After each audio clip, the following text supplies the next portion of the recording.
আসসালামু আলাইকুম সুপ্রিয় শিক্ষার্থীরা, আশা করি তোমরা সকলেই ভালো আছো। আমি আলহামদুলিল্লাহ ভালো আছি। আজ তোমাদের 7 সেকেন্ড স্কুলের তৃতীয় ক্লাস, তো তোমাদের স্বাগত জানাই। আজ আমাদের এই ক্লাসের ক্লাস 8-এর বাংলা ফার্স্ট পেপারের পয়েন্ট নম্বর 1, কবিতা 1। আমি হলাম তোমাদের তামিম স্যার। আমি তোমাদেরকে বাংলা ক্লাস নিচ্ছি আজকে তোমাদের। তো আমরা আজ পড়বো তোমার একটি কবিতা, যেটি বাংলা সাহিত্য পাঠের ক্লাস 8-এর একটি কবিতা। তো আমরা কবিতাতে চলে যাচ্ছি। প্রথমে ক্লাস 8-এর সাহিত্য কবিতা, সাহিত্য কণিকার 8ম শ্রেণী বইটি। তো আমরা প্রথমে তো দেখব সূচিপত্রটা। তো সূচিপত্রে চলে এসেছি। এখানে গদ্য আছে, পদ্য আছে। পদ্য মানে অবশ্যই তোমরা সকলেই জানো কবিতা। তো আমরা এখানে মানব ধর্মের লালন শাহের লেখা একটি কবিতা পড়ব, যেটি তোমাদের বইয়ের 80 পৃষ্ঠায় দেওয়া আছে। তো চলো কবিতাটি শুরু করি আমরা। প্রথমত আমরা এখানে পেজটা লিখে নিব।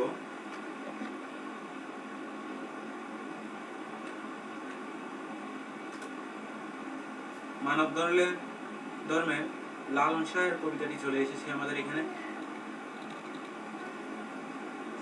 তোমরা কবিতাটি দেখছো, এবং এই যে আমাদের এখানে কবিতার মধ্যে যিনি আঁকা চিত্র আছে, যার আঁকা ছবি আছে, তিনি হলেন আমাদের লালন শাহ, এই কবিতার লেখক। আমরা তার কবিতাটিও পড়ব এবং তার কবি পরিচিতি, পাঠ পরিচিতি, শব্দার্থ সবকিছুই তোমাদেরকে আজ জানাবো আমি। তো কবিতাটা শুরু করার আগে আমি তোমাদের কিছু জানিয়ে দিতে চাই যে 8ম শ্রেণীতে যারা আছো, অবশ্যই তোমরা সামনে জিএসসি দিতে পারো। হয়তো যতটুকু শোনা যাচ্ছে জিএসসি হবে।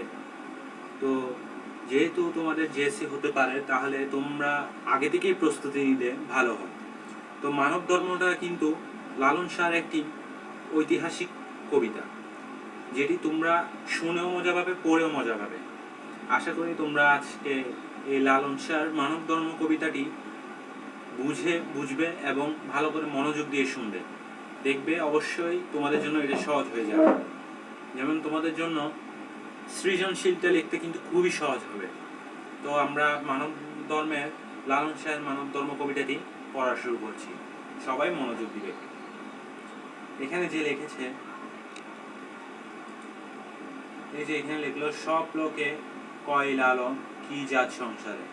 এখানে এই অর্থটি, যেমন এই লাইনের অর্থটিতে সব লোকে কয় লালন, লালনকে মানে সব লোকে, কি জাত সংসারের মানে সংসারের জাত হিসেবে, লোকে যে বলে, কি কয় মানে কি বলে জাত সংসারে সব লোকে, সেটাই বোঝাতে চাচ্ছে। তো এখানে তোমরা বুঝতে পেরেছো আমি কি বলেছি।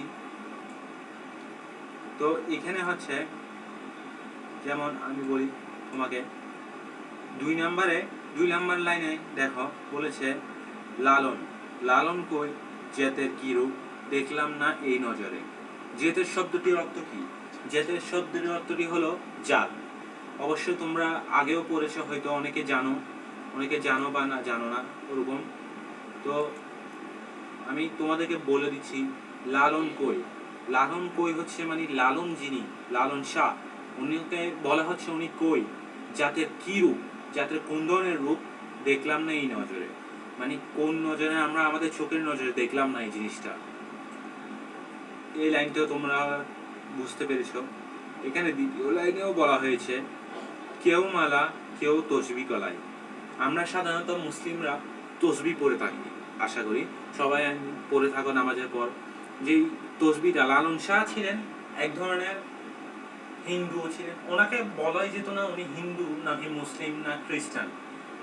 তো উনি সব ধর্মকেই উনি কিন্তু মানে কৃতজ্ঞ করতো, সব ধর্মকেই মানতেন উনি। তো উনি সবসময় মালা নিয়ে জপ করতেন বা তসবি নিয়ে গলায় ঝুলিয়ে রাখতেন, বিভিন্ন ধরনের সবকিছুই করে থাকতেন। চতুর্থ লাইনে বলা হয়েছে তাইতে কি জাত ভিন্ন বলাই, সে নয় তাকে মানে ভিন্ন জাত বলা হয়। এটা কোনো ধরনের এটার কারণে কি ভিন্ন জাত বলা হয়? তো এখানে বলা হয়েছে যাওয়া কিংবা আসার বেলায় জেতের চিহ্ন রয় কার রে, মানে যাওয়া এবং আসার বেলার ক্ষেত্রে জাতের যে চিহ্নটা রয়েছে সেটা রয় কার কাছে।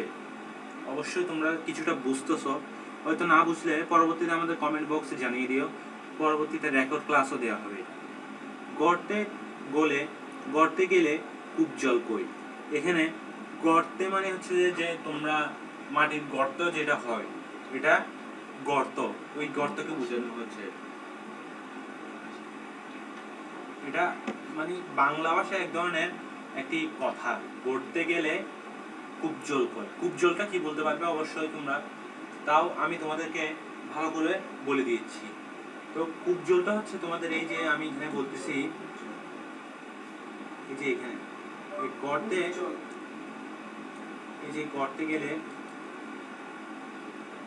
এখানে যে রেখেছে গর্তে গেলে কূপ জল কই, এই যে কূপ জল দেখছো, কূপ জল,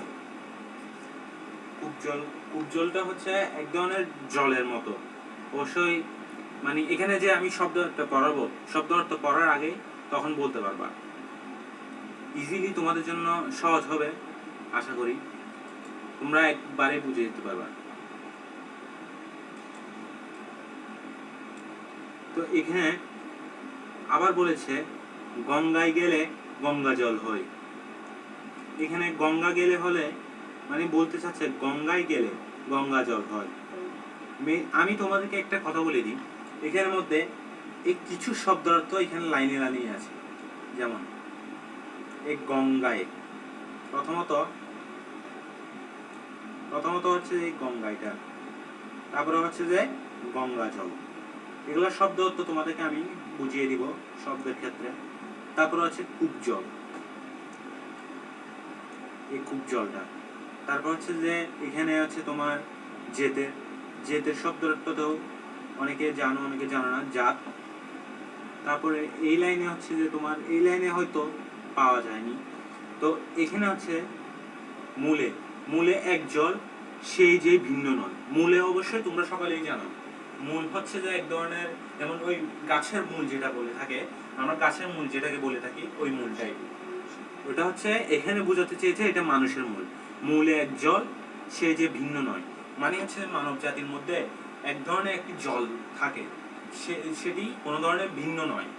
এটা কিন্তু একসাথে মানব জাতি কিন্তু সমান, মানব জাতি বলতে গেলে এক ধরনের সমান, ওটা বোঝাতে চাচ্ছে লালন শাহর গল্পটি, কবিতাটি কিন্তু খুবই সুন্দর।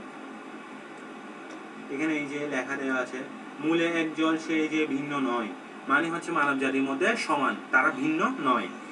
ভিন্ন জানাই পাত্র অনুসারে, ভিন্ন জানাই হচ্ছে পাত্র অনুসারে। পাত্র অনুসারে বলতে গেলে মানে হচ্ছে তোমাদের এই যে বিভিন্ন ধর্মের বিভিন্ন, বুঝতে চাচ্ছ তো, ভিন্ন জানাই বলতে হচ্ছে মানুষ মানে ভিন্ন ধর্মের হয়ে থাকেন, যেমন খ্রিস্টান, হিন্দু, বৌদ্ধ এবং মুসলিম, আরো অনেকেই হয়ে থাকে না, তো এরকমই সেম টু সেম এরকম সবাই যার যার অনুসারে থাকে, মানে ভিন্ন জানাই পাত্র অনুসারে, মানে যার যার অনুসারে। জগৎ বেড়ে জেতের কথা, জগৎ মানে তো বুঝেছো পৃথিবী, আমাদের এই পুরো বিশ্বের জগৎ, জগৎ যতই বেড়ে ততই জাতের কথা চলতে থাকে। লোকে গৌরব করে তো যথা তথা, মানে যতই মানে জাতের কথা ওঠে তখন আমাদের দেশের লোকেরা গৌরব করে, যত ইচ্ছা তত পারলে গৌরব করতে থাকে। লালন সে জেতের পাতা, লালন হচ্ছে মানে লালন শাহ যিনি, তিনি হচ্ছে যে জাতের পাতা, মানে যে জাত, মানে তিনি তো সকল ধরনের জাত মানে গ্রহণ করেছেন। ধর্ম বলতে যেমন ইসলাম ধর্ম, বৌদ্ধ ধর্ম, খ্রিস্টান ধর্ম, হিন্দু ধর্ম, সকল ধরনের জাতকে তিনি গ্রহণ করেছেন, এবং তিনি সকল ধরনের জাতকে তিনি মেনে নেন, স্বীকার করেন, তিনি সবগুলোকেই তিনি প্রার্থনা করেন সকল ধর্মের জাতের মধ্যে। সেজন্য তাকে এই লাইনটির মধ্যে বলা হয়েছে লালন সেই জাতের পাতা, বিকিয়েছে সাত বাজারে, সবার মাঝে মানে জাত তিনি যে বলতে চাচ্ছেন সকল মানুষই এক জায়গায়, মানে মানব জাতি সকলে একই, মানব জাতি সকলে একই। এখানের মধ্যে মানব জাতি সকলেই যেহেতু একই, তো আমি তোমাদেরকে সহজভাবে বোঝাই, বোঝানো হচ্ছে যে মানে এই যে লালন শাহ বোঝাতে চাচ্ছেন যে সবাই ভিন্ন ধর্মের হয়েছে, কি হয়েছে, অনেকে হিন্দু, অনেকে বৌদ্ধ, অনেকে খ্রিস্টান, অনেকে মুসলিম, সবাই ভিন্ন ধর্মের হয়েছে, তো কি হয়েছে, সবাই তো মানুষ, সবাই একই একই বাঙালি মানুষ আমরা সকলেই। এই কারণে লালন শাহ এই কবিতার মাধ্যমে মানুষকে বোঝাতে চেয়েছেন যে তারা সকলে একজন, এক ধরনের একটি পরিবারের মতো, তো এক ধরনের মানব জাতি, মানে পুরা একটি দেশ মিলে একটি মানব জাতি, সকলে ভাই বোন বা হিন্দু ধর্ম, কেউ কারো জাত নিয়ে কোনোদিন ঠাট্টা করা উচিত নয়, আমার যেটা মনে হয়। তো এখানে আমরা দেখি আরো কিছু লাইন থাকতে পারে, দেখি আমি পরের পৃষ্ঠায় দেখি। পরের পৃষ্ঠায় যেটি বলেছিলাম তোমাদের জন্য শব্দের অর্থ ঠিক আছে, তো শব্দের অর্থের মধ্যে আছে, যেমন আমি তোমাদেরকে বলেওছিলাম, তো এটা নিয়ে আমি স্ক্রিন চলে যাই, স্ক্রিন চলে গেলে কিন্তু আরো ভালো হবে, তাহলে তোমাদের জন্য বুঝতে সুবিধা হবে।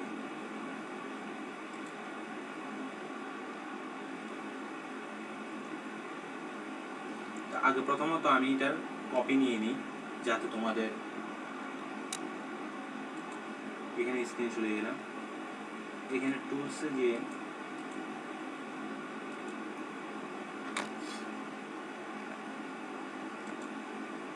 এখানে আমি শব্দ অর্থগুলো নিব, শব্দ অর্থগুলো নিয়ে আমি তোমাদের ভালো করে যা বোঝানোর আছে সব বুঝিয়ে দিই। এখন তোমাদেরকে ওখানে ভালো করে শব্দ অর্থগুলো বুঝিয়ে দিলে তাহলে আরো বুঝতে সহজ হবে। এটা একটু কাট করে দিই আমরা,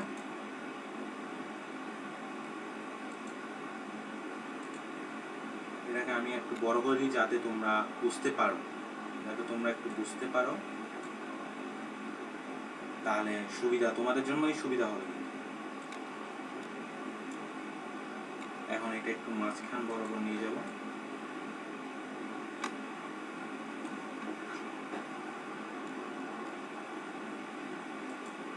এখন এখানে শব্দার্থ টিকার মধ্যে তোমাদের জন্য দেখানো যাচ্ছে যে এই যে শব্দার্থর মধ্যে আমি তোমাদেরকে যেগুলো যেগুলো বলেছিলাম সেগুলো আসতেছে, এই যেমন কই, কই অর্থ কি, বলে, কই অর্থ কি, বলে, জেতের, জেতের মানে আমি তোমাকে বলেছি এখানে যে এখানে লেখানোই আছে, এখানে যে লেখা আছে এটাই বলেছি আমি তোমাকে। এই যে দেখো আমি তোমাদেরকে দেখাই, এই যে জেদ আছে মানে জেদ, কি বলে এটা, জেতের সরি, আমি মাঝখান থেকে ঝুলে পড়ে যাচ্ছি, আমার মাথায় কিছুই মানে কাজ করছে না। তো এখানে জেতের যে আছে, জেতের মানে আমি তোমাদেরকে কি বলেছিলাম, জাত, মানে বিভিন্ন ধরনের জাত হয় না, ওই হিন্দু ধর্ম, তারপর আছে যে তোমার ইসলাম ধর্ম, খ্রিস্টান ধর্ম, এরকম জাত।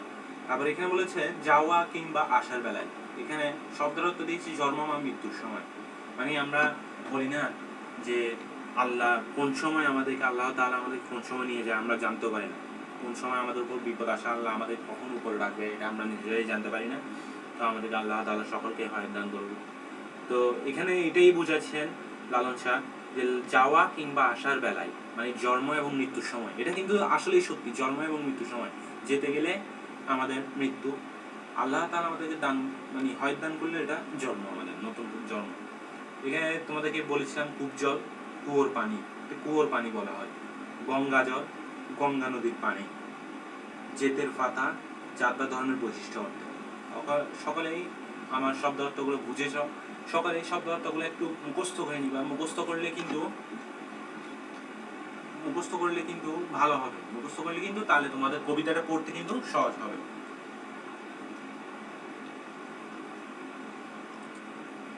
আমরা আগে কিছু লিখি, যেমন আমি তোমাদেরকে লিখে দিই, এখানে স্পষ্ট তো বোঝা যাচ্ছে না, আমি কিছু লিখে দিচ্ছি, আমি তোমাদের শব্দ অর্থগুলো লিখে দিই।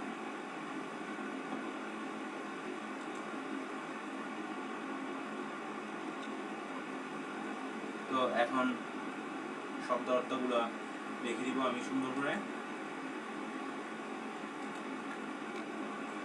তো শব্দ অর্থগুলো হচ্ছে যেমন প্রথমে হচ্ছে যে কই, এই যে কই লিখলাম। কই শব্দ অর্থ হচ্ছে যে কই, কই অর্থ কি? বলে, বলে তো বলে, যে বলে লিখলাম প্রথমত।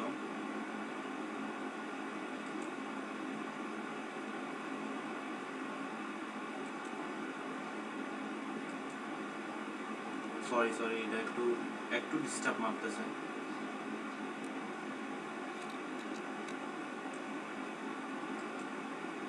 কই অর্থ বলে, আশা করি বুঝেছ। তো এক নাম্বার এটা। তো দ্বিতীয় নাম্বার হচ্ছে তোমাদের যেতে। দ্বিতীয় নাম্বার হচ্ছে যেতে, আমরা লিখবো যেতে। দ্বিতীয় নাম্বার যেতে, তো দেখলাম যেতে।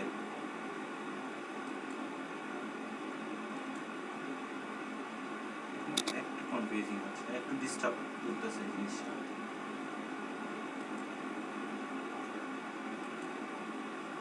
বেশি ডিস্টার্ব হচ্ছে।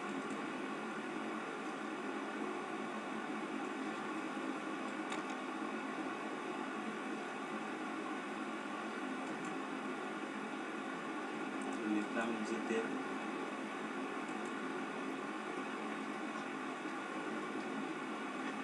তো যেতেরটা হচ্ছে তোমার মানে যেতের, যে তোমাদের জন্য আমি লিখে দিচ্ছি এগুলা আছে তোমাদের মানে এখানে যে স্পষ্ট তো বোঝা যাচ্ছে না প্রথমত, ওই কারণে আমি বলে তোমাদেরকে লিখে দিচ্ছি যেতে। তো আমরা লিখতেছি যেতে। যেতের শব্দের অর্থটা কি?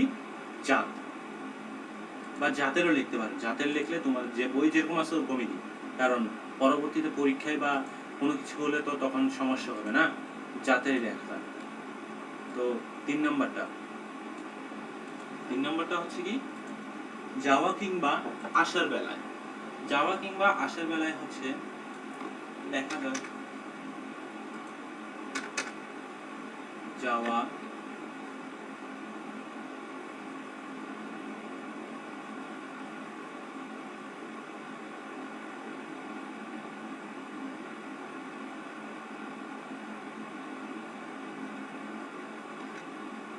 যাওয়া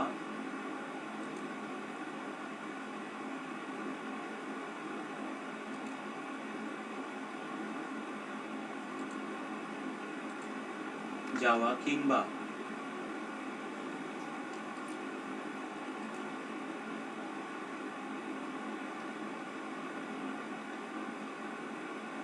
যাওয়া কিংবা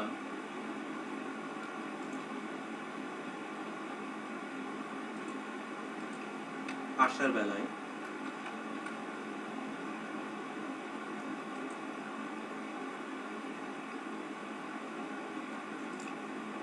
আসার বেলায় কিন্তু আ চলে দুইবার চলে এসেছে। আসার বেলায়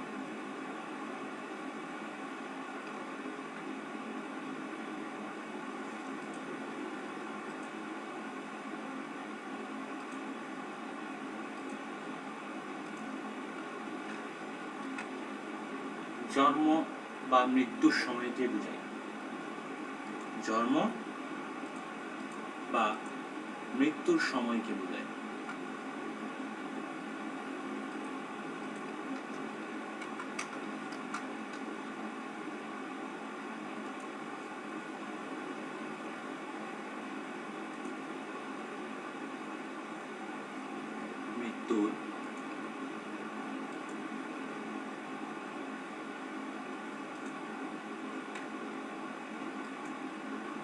মৃত্যুর সময়কে বোঝায়।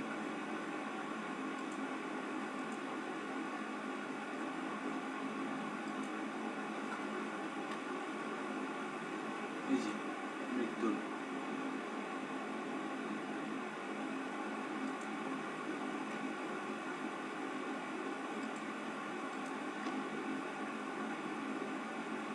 সময়কে কি বোঝায় কিন্তু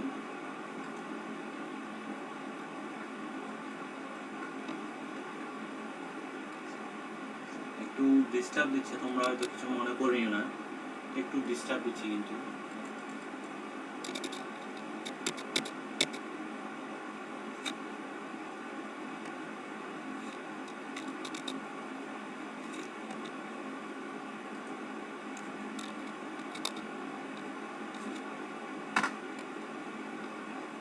মৃত্যুর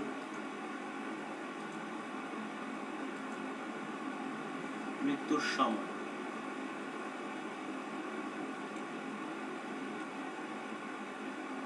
তোমরা হয়তো দেখছো না আমি বলতে পারছি না, তোমাদের জন্য তাও অনেকটা ছোট করে দিচ্ছি আমি।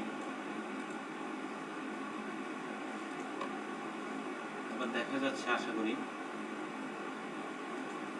4th নাম্বারটা হচ্ছে কূপজল, মানে কুয়োর পানি। কূপজল মানে কুয়োর পানি। কুয়ো তো দেখেছো সকলেই, আশা করি ছোটবেলায় বেশিরভাগ দেখেছো। ছোটবেলায় বা তোমাদের মা বাবা থেকে জিজ্ঞেস করতে পারো যে কুয়োর জলটা কি, কুয়ো জিনিসটা কি। কুয়ো জিনিসটা হচ্ছে তোমাদের মা বাবারা আগেরকার দিনে মানুষজন পানি সংগ্রহ করতে জানো, সকলে তো জানবা, মানুষ পানি সংগ্রহ করতো বেশিরভাগ কুয়ো থেকে।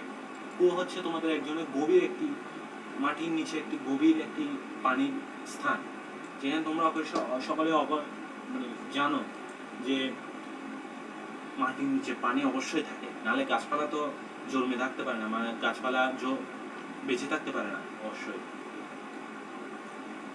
তো ধরো 5 নাম্বার হচ্ছে গঙ্গা জল। গঙ্গা জল তো গঙ্গা নদীর পানি। গঙ্গা নদীর নাম শুনেছো কখনো সবাই? গঙ্গা নদীটা একবার হলেও যাওয়া। গঙ্গা নদী দেখতে খুবই সুন্দর, গঙ্গা নদীর পানিটা দেখতে খুবই পরিষ্কার, সেখানকার পানি পানও করা যায় মাঝে মধ্যে। তো গঙ্গা জল তো কি গঙ্গা নদীর পানি। আমি আগে টাইপিংটা করিনি, তাহলে তোমাদেরকে পুরোপুরি দেখতে সুবিধা হবে, অসুবিধা আর হবে না আশা করি। গঙ্গা নদীর পানি।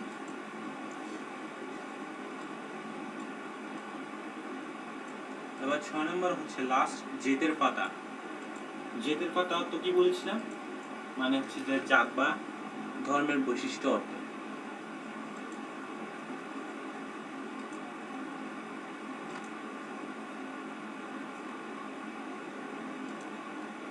জেতের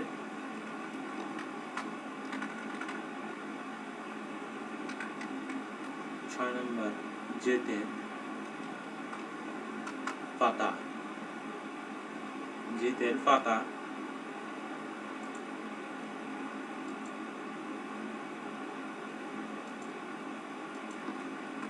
অর্থটা কি? জাত বা ধর্মের বৈশিষ্ট্য অর্থ, বা ধর্মের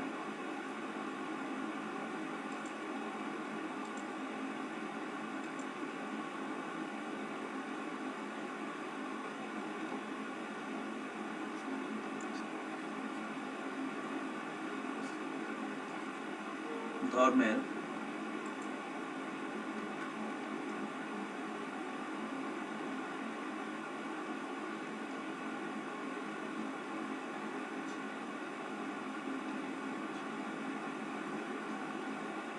একটু সার্ভার ডিস্টার্ব কারণে আমাদের উপরের র্যাপটা দিতে, ধর্মের যে উপরের র্যাপ যেটি আছে সেটি একটু ডিস্টার্ব দিচ্ছি, তো ওই কারণে দিতে পারছি না। তোমরা সকলে বুঝে নিও, তোমাদের এখানে দেওয়া আছে অলরেডি, তাও আমি তোমাদের সুবিধার জন্য লেখাটা একটু স্পষ্ট না বলে বিদায় আমি তোমাদের একটু সুবিধার জন্য লেখাটা লিখে দিচ্ছি। ধর্মের বৈশিষ্ট্য অর্থে।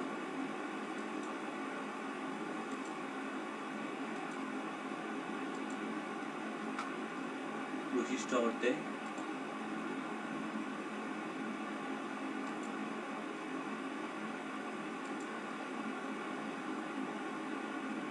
এখানেও একটা দেওয়া যাচ্ছে না, কারণ একটু ডিস্টার্ব দেওয়ার কারণে কিছুই করা যাচ্ছে না। কিন্তু আমি তোমাদেরকে কথা দিচ্ছি, পরের বার থেকে কোনো ধরনের সমস্যা হবে না, পরের বার সবকিছু ঠিকই থাকবে।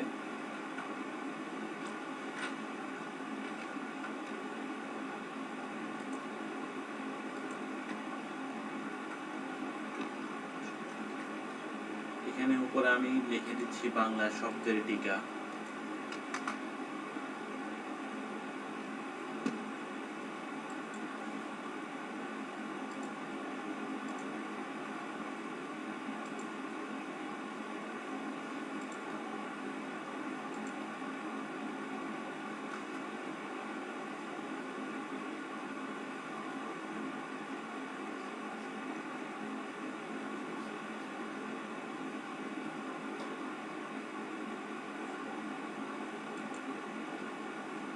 বাংলা শব্দের টিকা রয়েছে। তো তোমরা আশা করি বুঝতে পারছো। এখানে দেখো, কই অর্থ বলে, যেতের অর্থ যাদের, যাওয়া বা কিংবা আসার বেলা হচ্ছে জন্ম বা মৃত্যুটাও ক্ষেত্রে অনেক কিছু ডিস্টার্ব করেছে। মৃত্যু হবে মৃত্যুর সময়, কূপ জল হলো কুয়োর জল, গঙ্গা জল হলো গঙ্গা নদীর পানি, জেতের ফাতা অর্থ জাত বা ধর্মের বৈশিষ্ট্য অর্থে। তো এখন তোমাদেরকে আমি পাঠ পরিচিতিটা কবি পরিচিতিটা একটু পড়িয়ে দিব, শোনাবো। তিনি মানে কত সালে জন্মগ্রহণ করেছেন, কত সালে তিনি মৃত্যুবরণ করেছেন, তার কাব্যগ্রন্থগুলো কি কি। পাঠ পরিচিতিটা আমি একটু আগে কপিটা করে তোমাদেরকে একটু করে দেব। কপিটা করে একটু তোমাদেরকে ওখানে বোঝালে ভালো হয়। প্রথমত আমি এটা ক্লিয়ার করে ফেলবো। ক্লিয়ার করে এখন আমি তোমাদের জন্য আমি কপিটা নিয়ে আসবো।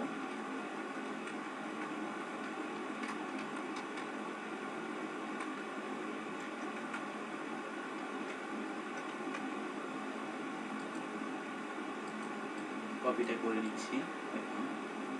আর বেশিক্ষণ ক্লাস দেবো না তোমাদেরকে, অবশ্যই তাড়াতাড়ি কিছুক্ষণের মধ্যেই শেষ করে দিব আমি। পাঠ পরিচিতিটা শেষ করে দিয়ে আমি কিছুক্ষণের মধ্যেই শেষ করে দিব।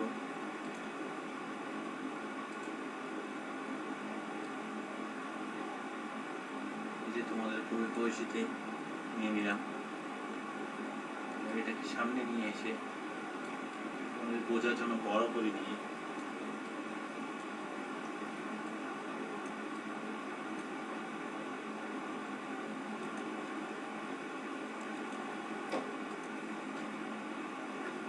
এখানে আমি বড় করে দিয়েছি।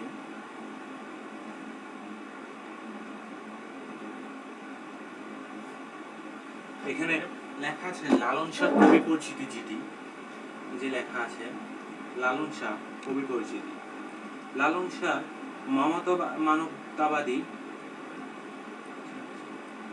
মানবতাবাদী মৌলবী কবি, মানে এক ধরনের তোমরা বলতে পারো যে আমরা যেটা বলে থাকি আমাদের ভাষায় একদম সরল নরম সাধু একজন। তিনি কিন্তু একজন সাধু, তিনি একজন সাধু আর তিনি একজন সরল মনের একটি কবি, একজন কবি। তো ওনার এখানে লেখা আছে সাধক সিরাজ শাহ বা সিরাজ শাহর শিষ্যত্ব গ্রহণ করার পর তিনি লালন শাহ বা লালন শাহ নামে পরিচিতি অর্জন করেন। প্রথমে তিনি সাধক সিরাজ শাহ বা সিরাজ শাহের শিষ্যত্ব গ্রহণ করেছেন। তিনি তাকে কিন্তু লালন শাহ নামটি এমনি দেওয়া হয়নি। তিনি কিন্তু সিরাজ শাহ শিষ্যত্ব গ্রহণ করার পরে তিনি তারপর লালন শাহের নামটি পরিচিতি অর্জন করেছিলেন। এখানে তারপরের লাইনটা লেখা আছে গানে তিনি নিজেকে ফকির লালন হিসেবে উল্লেখ করেছেন। অবশ্যই তিনি লালন শাহের এই যে মানব ধর্ম কবিতাটি যে তিনি কিন্তু তার ফকির যে তিনি যে বোঝাচ্ছেন তিনি একজন ফকির, তিনি তা তুলে ধরেছেন। ফকির বলতে তিনি মানে জাত ধর্মের যে মানুষদেরকে বোঝাতে চেয়েছেন। তিনি কিন্তু তার কিন্তু নাম আগে ছিল লালন ফকির, সবাই তাকে লালন ফকির নামে চিনত আগে, কিন্তু বর্তমানে তার জাত এরকম মানে জাতটা বিভিন্ন জাতের মানুষ জাতির সঙ্গে এক একজনের সাথে মানে মেশাতে মানে একযোগ করতে তার নাম তখন থেকে লালন শাহ হয়ে গেছে। তিনি তেমন বলা হয়েছে এখানে প্রথম লাইনে সিরাজ শাহের শিষ্যত্ব গ্রহণ করার পর থেকে তিনি লালন শাহ নামে পরিচিত। তো এখানে তিনি কোন বিশ্ববিদ্যালয় বা বিদ্যালয় থেকে বিদ্যালাভ করেছেন তা লেখা আছে। তিনি প্রাতিষ্ঠানিক বিদ্যালাভ না করলেও তিনি মানে বিদ্যালাভ করেননি, প্রতিষ্ঠান থেকে বিদ্যালাভ করেননি, আমরা যেটি স্কুল থেকে বিদ্যালাভ করে থাকি তিনি তা করেননি। নিজের চিন্তা ও সাধনে তিনি হিন্দু মুসলমানের ধর্মীয় শাস্ত্র সম্পর্কে বিশেষ জ্ঞান অর্জন করেছেন। তিনি কিন্তু এক ধরনের অনেক মানুষ আছে না, আপনারা তো সকলে তোমরা বুঝতে পারবা যে অনেক মানুষই আছে যারা কিন্তু পড়ালেখা না করে তাদের নিজের চিন্তা এবং সাধনার মাধ্যমে তারা অনেক কিছুই করতে পারে। তিনিও তেমনই লালন শাহ কিন্তু এখানে প্রাতিষ্ঠানিক কোনো ধরনের বিদ্যালাভ না করেও তিনি তার চিন্তা সাধনাকে কাজে লাগিয়ে হিন্দু মুসলমান ধর্মীয় শাস্ত্রকে অর্জন করেছেন। তো এই জ্ঞানের সঙ্গে তিনি নিজের অভিজ্ঞতা উপলব্ধির মিলনে তিনি নতুন এক দর্শন প্রচার করেছেন। এখানে বোঝানো হয়েছে এই জ্ঞানের সঙ্গে নিজের অভিজ্ঞতাকে কাজে লাগিয়েছেন তিনি, উপলব্ধির মিলনে তিনি নতুন এক দর্শন প্রচার করেছেন। গানের মধ্য দিয়ে তার এই দর্শন প্রকাশ পেয়েছে, মানে তিনি যে এই অভিজ্ঞতা এবং উপলব্ধির মিলনের দর্শন করেছেন সেটি কিন্তু তার এই গানের কবিতার মধ্য দিয়েই প্রকাশ পেয়েছে। অধ্যাত্ম ভাব ও মর্মী রহস্য ব্যঞ্জনা তার গানের বিশেষ বৈশিষ্ট্য। তার গানের বিশেষ বৈশিষ্ট্যটা কি? যেমন এখানে অধ্যাত্ম ভাব ও মর্মী রহস্য ব্যঞ্জনা তার গানের বিশেষ বৈশিষ্ট্য, এই লাইনটা কিন্তু তোমরা অবশ্যই তোমরা আন্ডারলাইন করে রাখবে অবশ্যই, কারণ এই লাইনটা খুবই গুরুত্বপূর্ণ। যেমন এখানে এখানে তোমাদের প্রশ্ন আসতে পারে, এই যে আমি আন্ডারলাইন করেছি,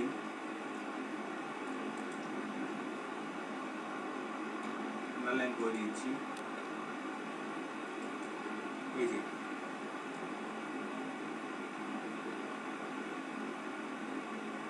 এই যে লাইনটা,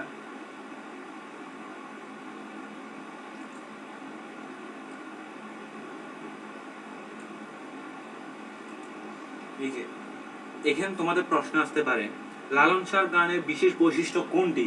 তো এখানে অধ্যাত্ম ভাব ও মর্মী রহস্য ব্যঞ্জনা, তিনি কিন্তু সহস্রাধিক গান রচনা করেছেন। সহস্রাধিক বলতে মানে শত শত শত শত কিন্তু গান রচনা করেছেন তিনি।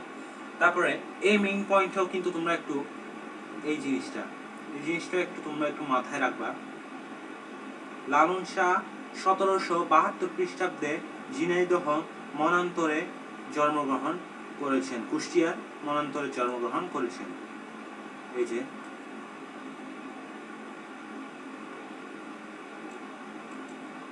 কুষ্টিয়ার লালন শাহ 1772 খ্রিস্টাব্দে, কখন? 1772 খ্রিস্টাব্দে ঝিনাইদহ মনান্তরে কুষ্টিয়ায় জন্মগ্রহণ করেছেন এবং শেষে আছে তার মৃত্যুবরণ, মানে তিনি কখন মৃত্যুবরণ করেছেন। এই লাইন, দুইটি লাইন কিন্তু তোমাদের অবশ্যই মাথায় রাখতে হবে, কারণ এই দুইটি লাইনেই প্রশ্ন করা হয়। আর মেইন তোমাদেরকে আমি যেটি দেখিয়েছি ওই লাইনটি থেকেও অবশ্যই প্রশ্ন হবে, এটা আমি তোমাদেরকে বলছি। এই যে এখানে লেখা আছে মৃত্যুবরণটা 1890 খ্রিস্টাব্দের কুষ্টিয়ার ছেউরিয়ায় একটি গ্রাম হবে হয়তো, ছেউরিয়ায় একটি গ্রামে তার মৃত্যু হয়। এই যে লাইন করে দিলাম, ভালো করে এই লাইন করা জিনিসগুলো ভালো করে একবার মুখস্থ করে নিবা। এই দুইটি সাল, এই জন্মসাল এবং মৃত্যু সাল এবং কোথায় জন্ম মৃত্যু করেছেন সবকিছু, আর এবং তার সহস্রাধিক, যদি প্রশ্নে আসে তার কতগুলো, লালন শাহের কতগুলো গান রচনা করা হয়েছে, তাহলে উত্তর লিখবা কিন্তু সহস্রাধিক। কি লিখবা? সহস্রাধিক। তো আজ তোমাদের জন্য এতটুকুই রইল। সবাইকে জানাই আল্লাহ হাফেজ এবং সবশেষে জানাই আসসালামু আলাইকুম ওয়া রাহমাতুল্লাহি ওয়া বারাকাতুহু।